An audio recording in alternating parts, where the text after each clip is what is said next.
नमस्कार। कैसे हैं आप सभी?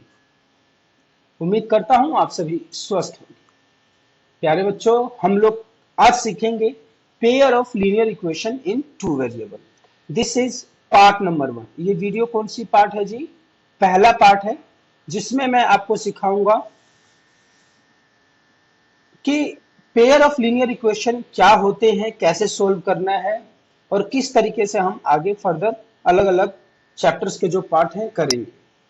सबसे पहले मैं आपको बता दूं, यदि आप कोई भी वीडियो देखना चाहते हैं मैथमेटिक्स क्लास 10th का, simply write the name of the topic, name of the exercise and उसके पीछे लिख दीजिएगा प्रेम ज्ञान या आगे लिख दीजिए Prem Gyan. For example you have to study chapter number 2 polynomial, तो आप लिखिए चैप्टर 2 पोलिनोमियल प्रेम ज्ञान, चाहे पोलिनोमियल प्रेम ज्ञान, चाहे प्रेम ज्ञान पोलिनोमियल। आपको उस चैप्टर से, उस एक्सरसाइज से रिलेटेड वीडियोस मिल जाएंगी। मैंने सीरीज स्टार्ट की है जहां पर हर क्वेश्चन का सॉल्यूशन मैं अपलोड कर रहा हूं।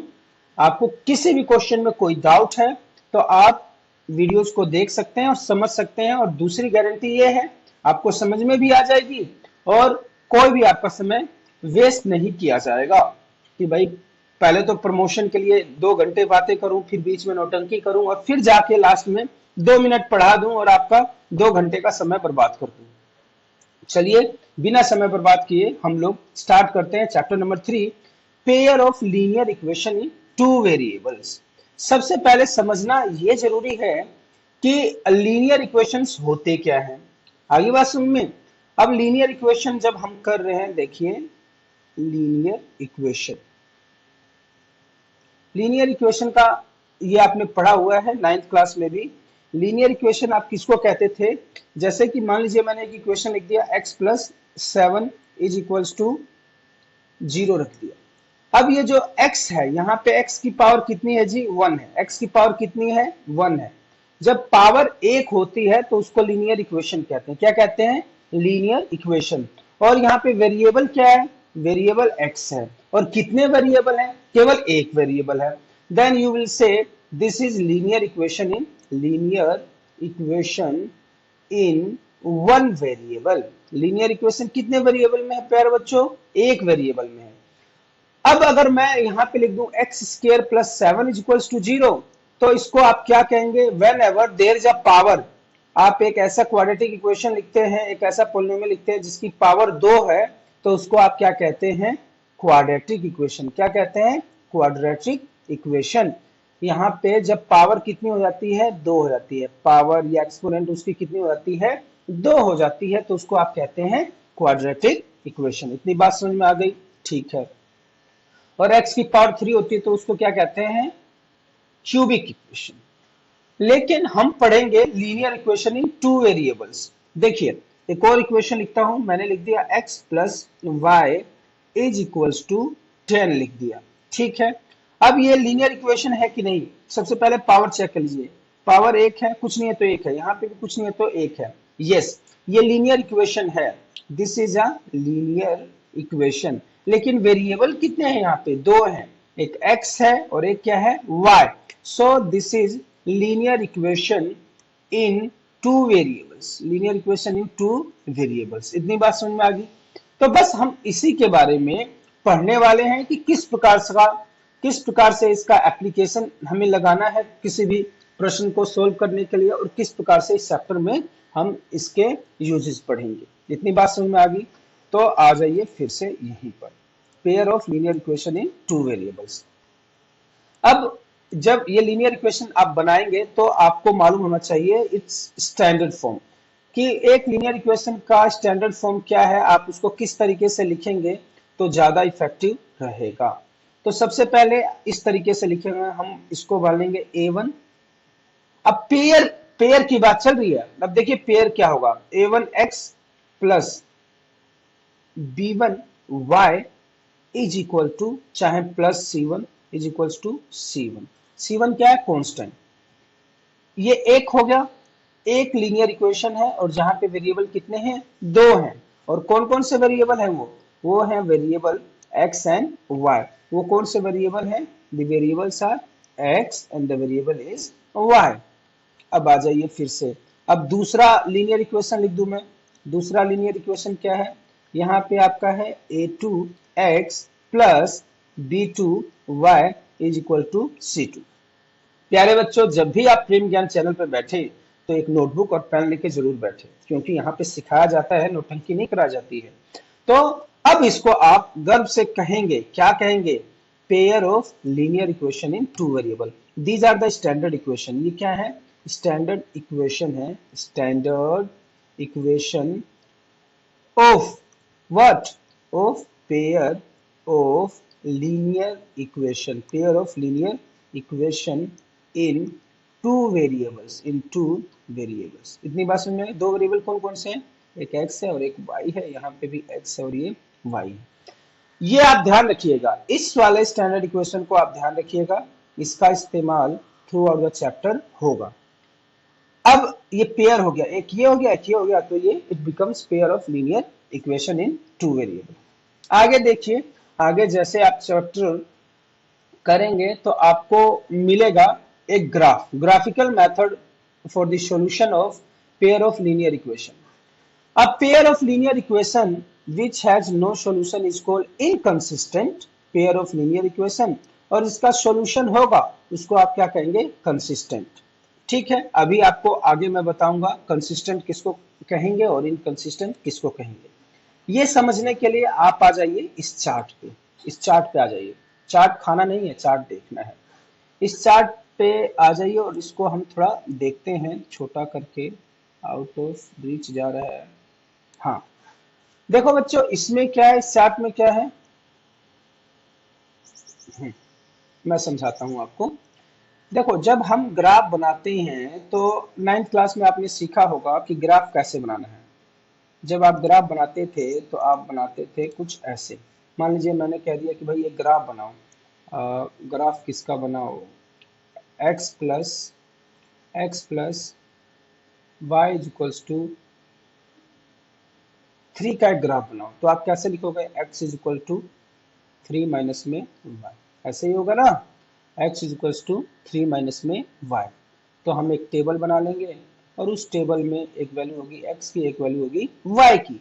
y की वैल्यू 0 रखेंगे तो x आ जाएगा 3, y की वैल्यू 2 रखेंगे तो x आ जाएगा 1, y की वैल्यू 3 रखेंगे तो x क्या आ जाएगा 0।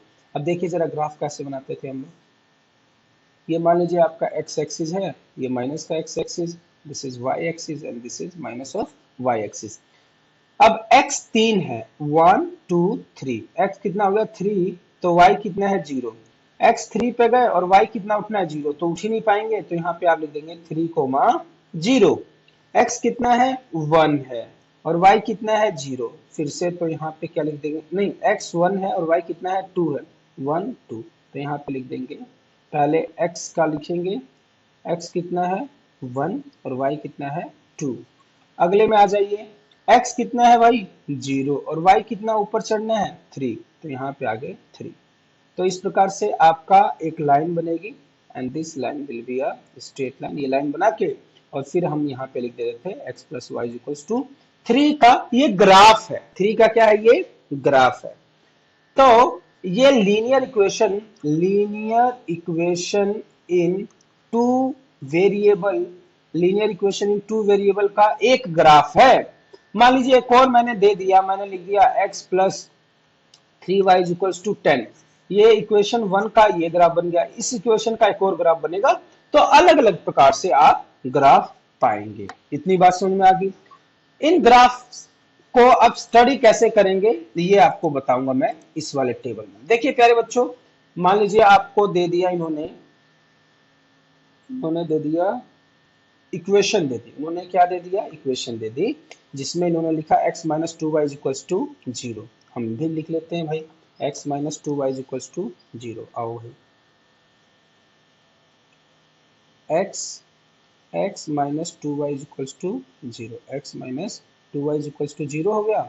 और क्या है, और क्या है, और है 3x plus 4y minus 20, 3x plus 4y minus 20, 3x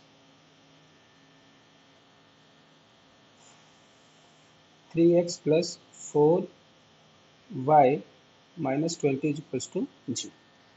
प्यारे बच्चों, सबसे पहले हमें समझना जरूरी है कि इस इक्वेशन में मतलब क्या है। मैंने लिख दिया x minus two y is equal to 0 और यहाँ पे लिख दिया 3x plus 4y minus 20 is equal to 0। हम ये लीनियर इक्वेशन है अपने पास, इसको स्टैंडर्ड फॉर्म में कन्वर्ट कर लीजिए, मतलब ऐसे लिख लीजिए, कुछ ऐसा दिखेगा तो आपको मजा आ जाएगा समझने में। x माइनस टू वाई लिख दिया मैंने और यहाँ पे लिख दिया 0, यहाँ पे लिख दिया मैंने 3x प्लस में 4y और इस माइनस 20 को इधर ले जाऊंगा तो क्या हो जाएगा, 20 हो जाएगा।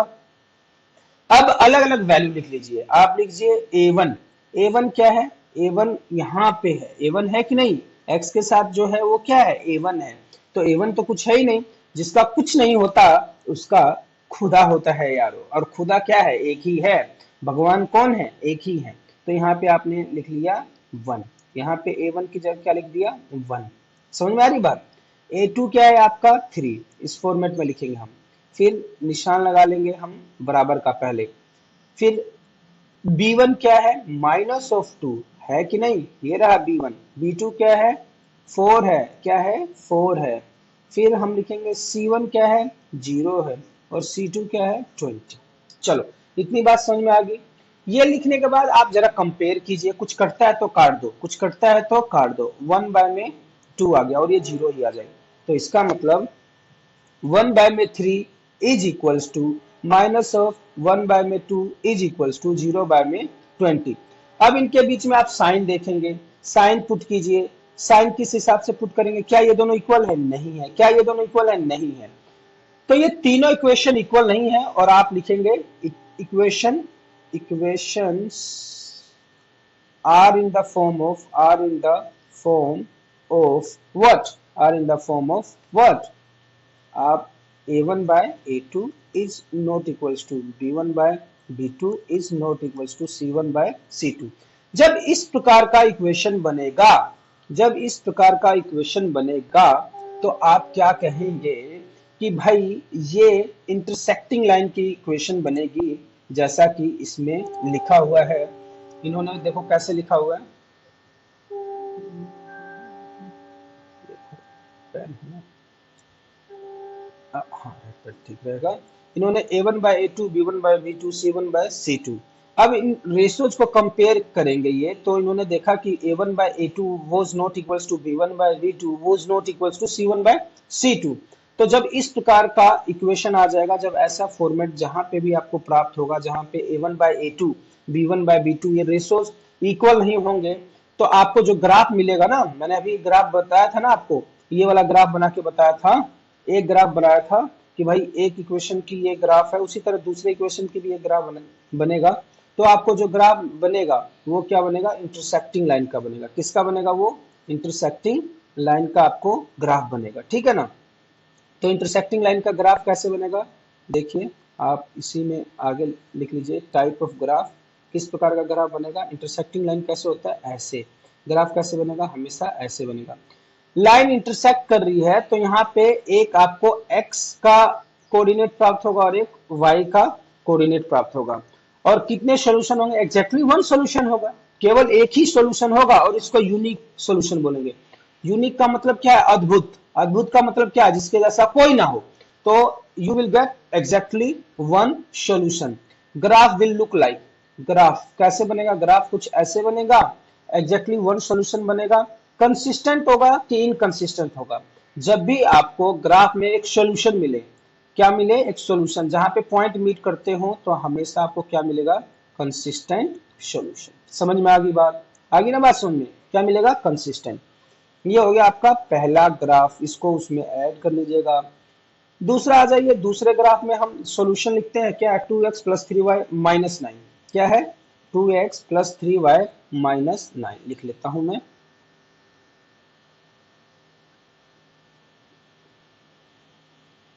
2x plus 3y minus 9 is equals to 0। दूसरी बात क्या है भाई, दूसरा है जो 4x plus 6y minus 18। 4x 4x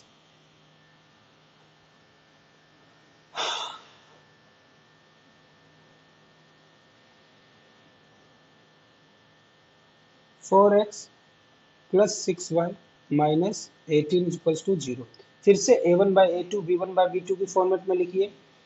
so it becomes 2 by 4 a1 by a2 b1 by b2 में 3 बाई 6 एंड इसको इधर ले जाइए, चाहे इधर भी लिख सकते हैं, तो माइनस 9 बाय माइनस 18। सोल्व कीजिए इसको, 1 बाय 2 क्या गया 1 बाय 2, ये भी क्या आ जाएगा 1 बाय 2, और ये भी माइनस 18 था तो ये भी प्लस बन जाएंगे और ये आ जाएगा 1 बाय 2। मीन्स हमने जो पाया a1 by a2 b1 by b2 is equals to c1 by c2 की फॉर्मेट पाई। कैसे पाई देखो, ये भी 1 बाय 2 आ रहा है, ये भी 1 बाय 2 आ रहा है और ये भी 1 बाय 2 आ रहा है। Means all the ratios are equal.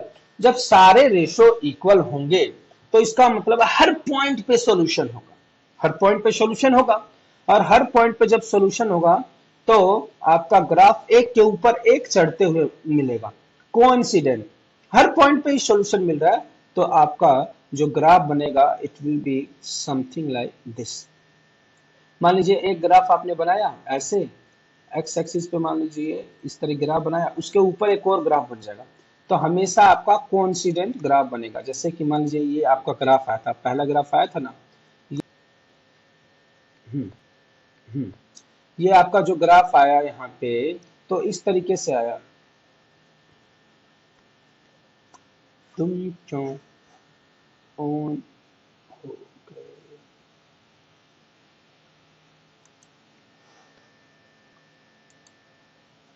ये जो आपका ग्राफ आया था, पहला ग्राफ आया था, तो इसमें क्या आया था, अब दूसरी लाइन भी इसी के ऊपर आएगी जब कंसिस्टेंट सॉल्यूशन की बात होगी। दूसरा वाला केस होगा ना, a1 by a2 is equals to b1 by b2 is equals to c1 by c2, उसके ऊपर ही चढ़ के लाइन बनेगी। तो इस प्रकार का जो सॉल्यूशन बनेगा उसको हम बोलेंगे, क्या बोलेंगे, कंसिस्टेंट कोइंसिडेंट लाइंस। लाइंस कैसे बनेंगे, कोइंसिडेंट ही तो कहते हैं इसको। कोइंसिडेंट लाइन बन जाएगी, जैसा मैंने बताया कि इस तरीके से एक के ऊपर एक चढ़ के लाइन बनेगी, और ये भी क्या होगा, कंसिस्टेंट होगा। क्यों, क्योंकि इसमें भी हमें क्या मिल रहा है, सॉल्यूशन मिल रहा है। तीसरा केस है x plus 2y minus 4, x plus 2y minus 4, हम तीसरा ग्राफ भी लिख लेते हैं। इसमें क्या है भाई,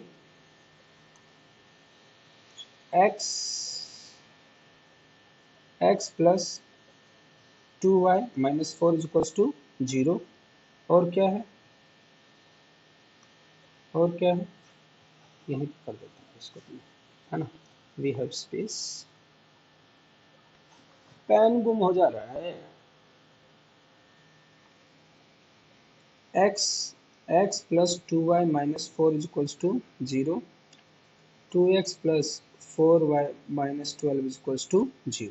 ठीक है, अब देखिए इसको कैसे करना है आपको।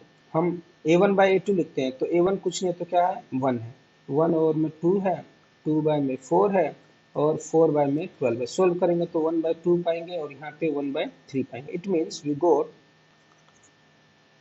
got 1 by 2 equals to 1 by 2 is not equals to 1 by 3।